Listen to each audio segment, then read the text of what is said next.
सर्वसाधारण जनतेला जे एकनाथ शिंदेने काम चांगलंच केलेलं आहे, महायुती सरकारनं पण चांगलंच काम केलेलं आहे. त्यासाठी लाडक्या बहिणींचा जो विषय आहे तो आम्ही कधीही त्यांना सरकारला, महायुती सरकारला विसरणार नाही. त्यामुळं चांगला महिलांचा पण प्रतिसाद चांगला मिळत आहे. इकडे इचलकरंजीचे उमेदवार राहुल प्रकाश आवाडे हे पण चांगले म्हणजे काम करणाऱ्याचे व्यक्तिमत्व आहे. त्यांनी एक पाण्याचा विषय संपवलेला आहे. प्रकाश आवाडेने 2012ला आम्ही शिरडोनची पाईपलाईन टाकलेली होती. 2012 नंतर 2023पर्यंत ती कुणालाही जोडता आली नाही. प्रकाश आवाडेंनी त्यावेळेला गावसभा घेऊन शिरडोनमध्ये त्यावेळेला मोठा हंगामा झाला, तिथं दंगा झाला, त्यांच्यावर म्हणजे अंगावर वगैरे धावून गेले लोक. तरी पण प्रकाश आवाडे डगमगले नाहीत. त्यावेळेला ती पाण्याची लाईन तिने जोडून दिली.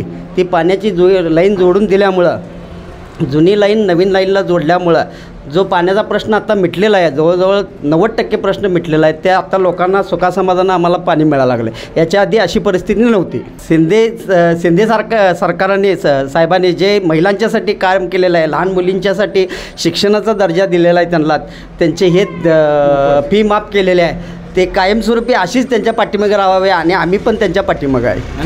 नक्की राहणार.